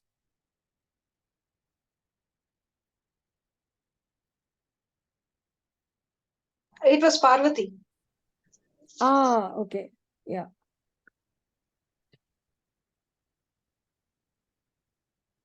Yeah, Parvati, I'm not able to get your entire statement. Can you just maybe type it out in the chat?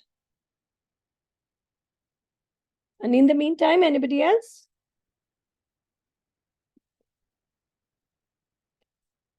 Voice your thoughts, parents. Voice your thoughts. Let them out.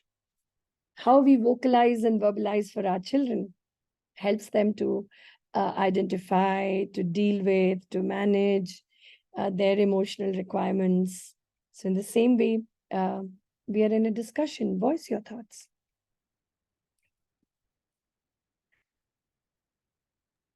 I would like to share the positives of homeschooling. Just take a minute. So for my son, he's almost 8. He'll be turning 8 in this month. And the school has never been a good fit, unfortunately, because he's non-speaking and he prefers to use AAC.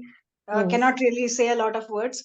So the school insisted a lot on him being able to speak. Even the last school that he went to, which is supposedly a special education school, they kept on telling him, try harder, to use your mouth words and all that. So there was a huge amount of anxiety building up just because of this, the focus on speech. So the moment we pulled him out, and he had a lot of behaviors because of this. He would throw things from the balcony. He would hurt himself, hurt others. So, and I knew that there is a smart kid behind this. There is a very intelligent child behind this, and this is not him. This is not entirely him. So once we started homeschooling from last year, from June, I gradually saw a different side of him. I mean, he was interested in learning music. He was interested in reading books.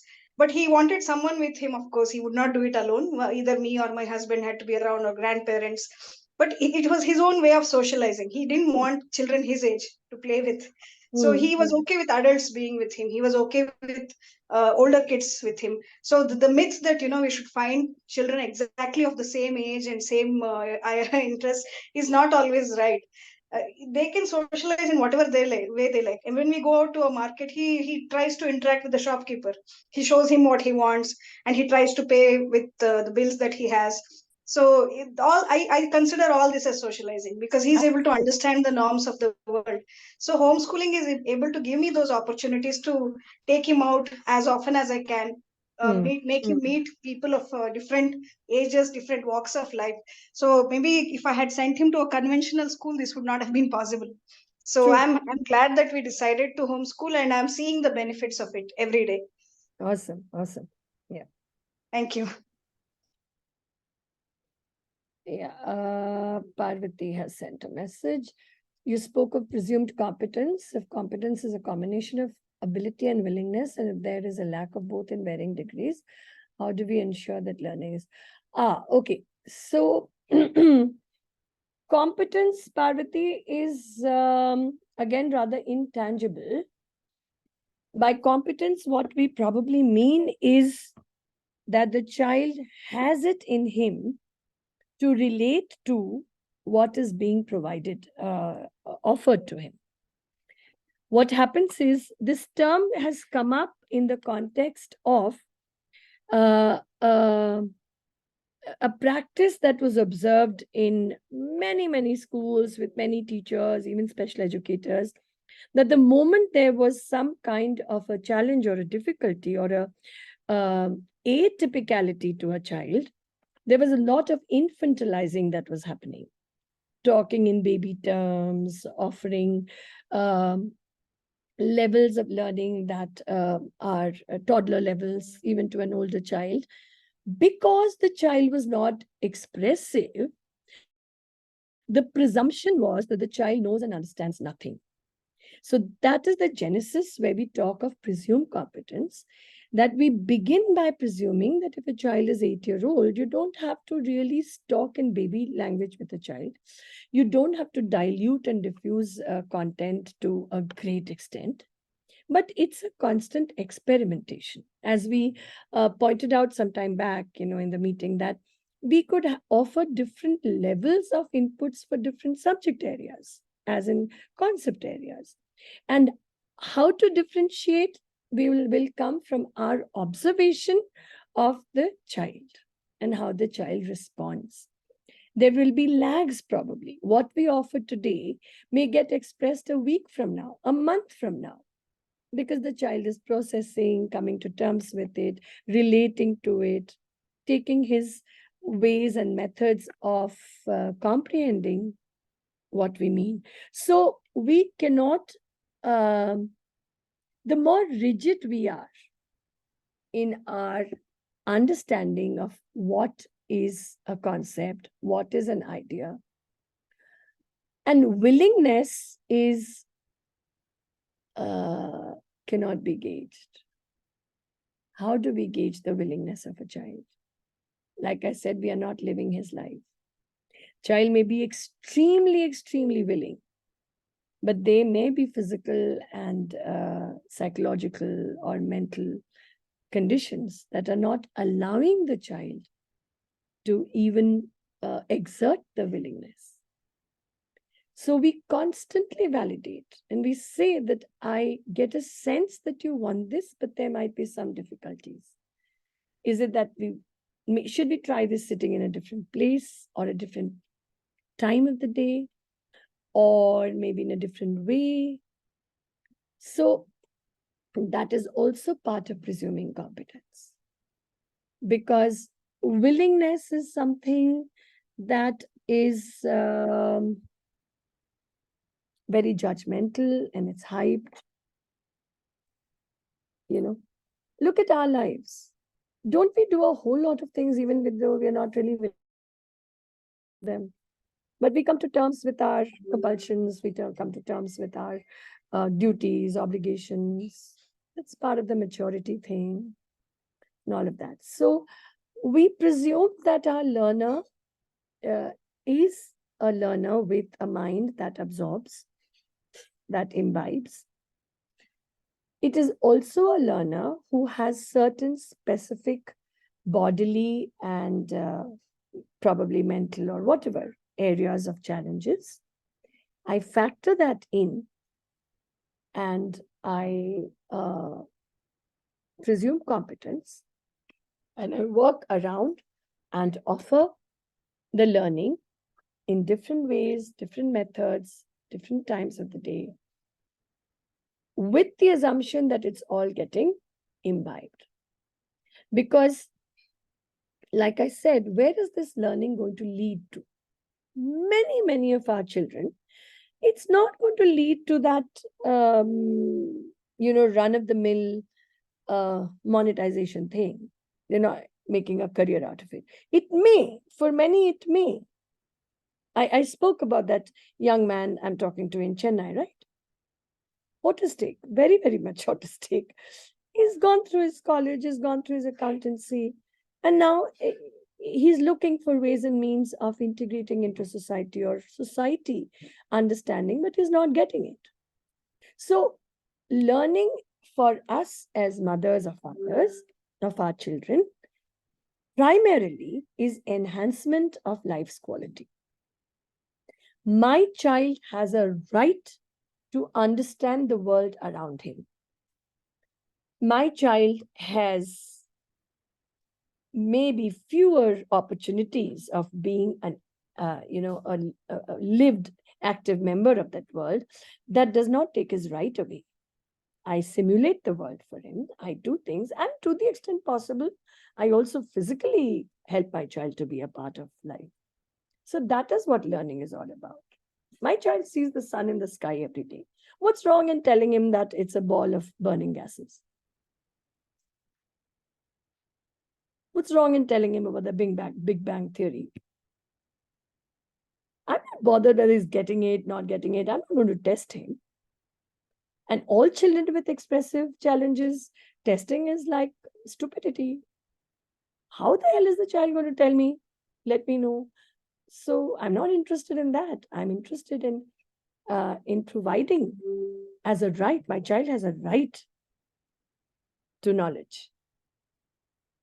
Which knowledge, how much, I can customize.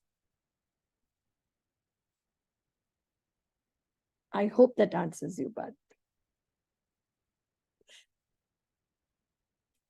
Okay, so Bindu, what next? I think that's all the questions we have so far. Thank you so much for taking time for almost 2 hours, 2 hours plus now. Yeah. Enlighten us about the ambiguity prevails commonly in understanding the presuming. Yeah. Presuming knowledge is so connected to testing for knowledge.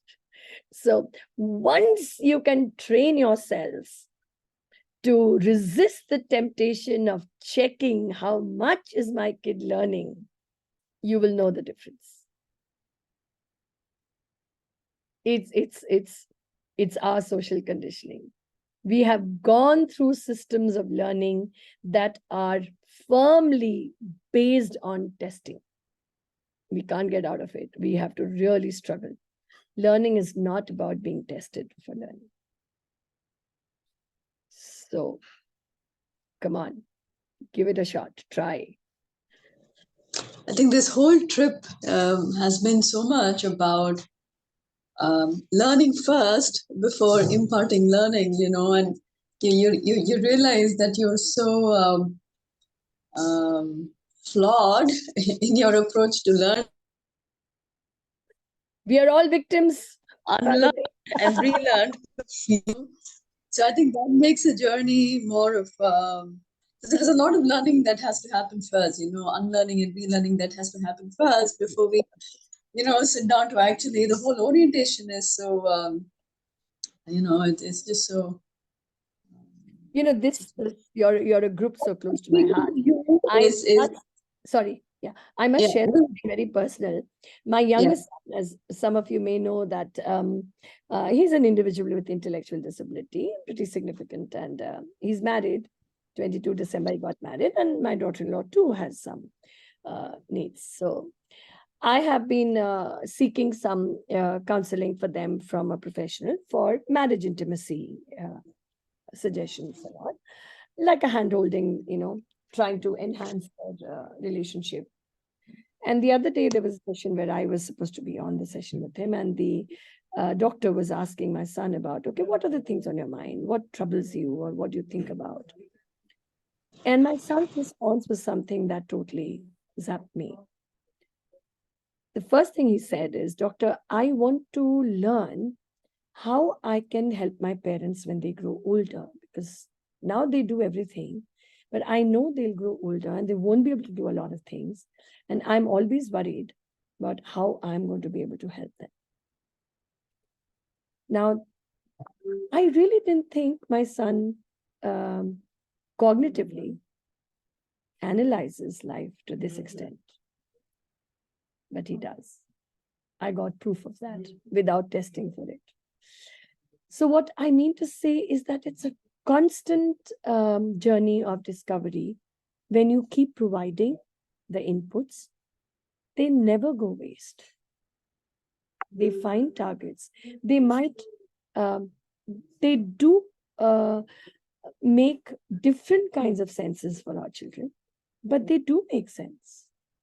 So your primary job is to provide. And provide in all sense, even practical terms. I always talk of financial security planning. I always talk of future planning in terms of residence, care, everyday care, management. That's also providing. We have to do that for our children. To the extent it's not needed, well and good. But whatever is needed will be there if we have provided. Similarly, so for everyday learning. Let's not get into the rat races. Of school, curriculum, textbooks. Use them. They are resources. Use them in the ways that you can. Do what suits your child the best.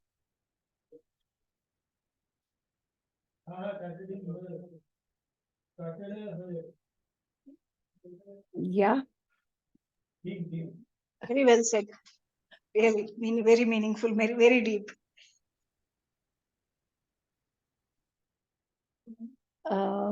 Happy? Does anyone else have any questions from the group, from this group?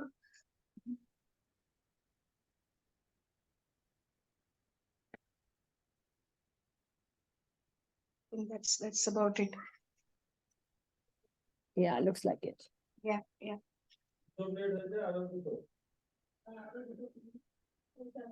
Thank you so much for taking time for us today. And I know it's almost lunchtime now.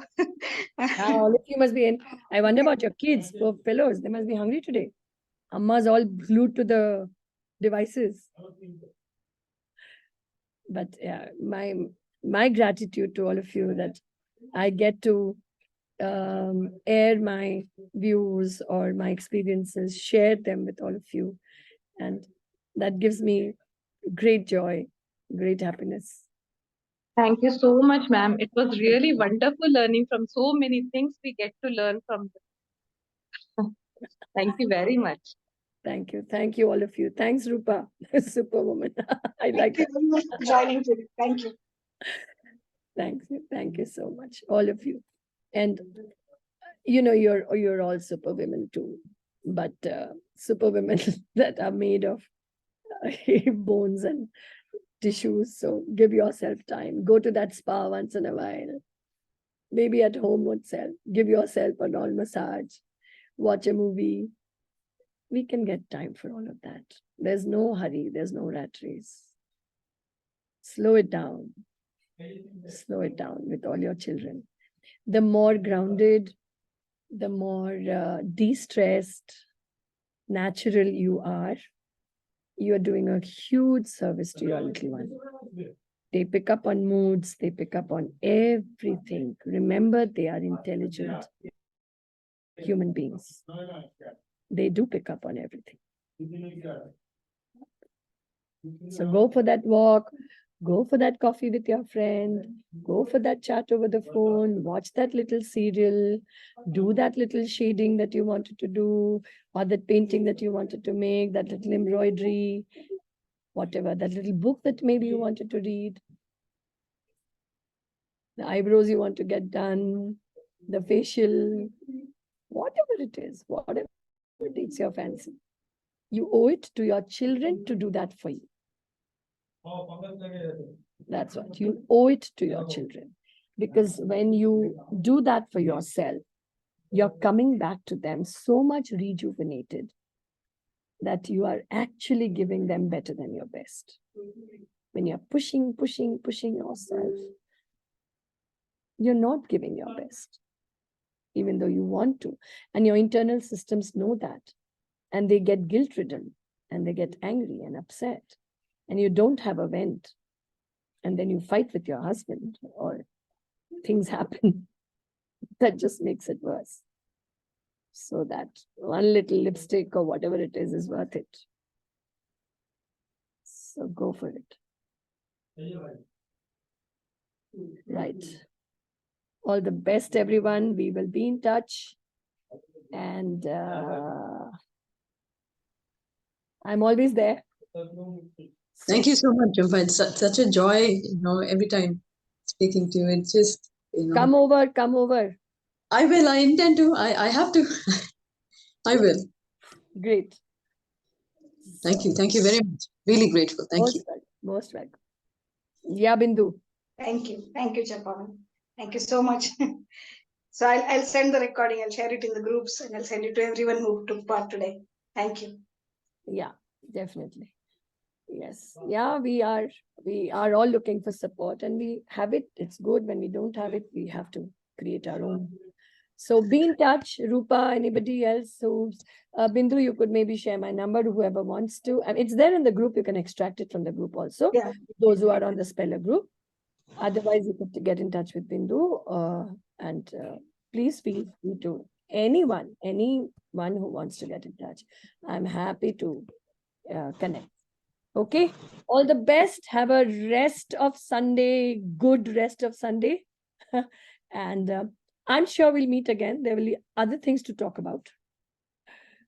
Okay. Chalo. Bye. All the best. Lots of love to all the children. Bye, ma'am. Thank you. They are learning all the time. Let them be. Yeah. Bye. Bye. Thank you. Thank you, ma'am.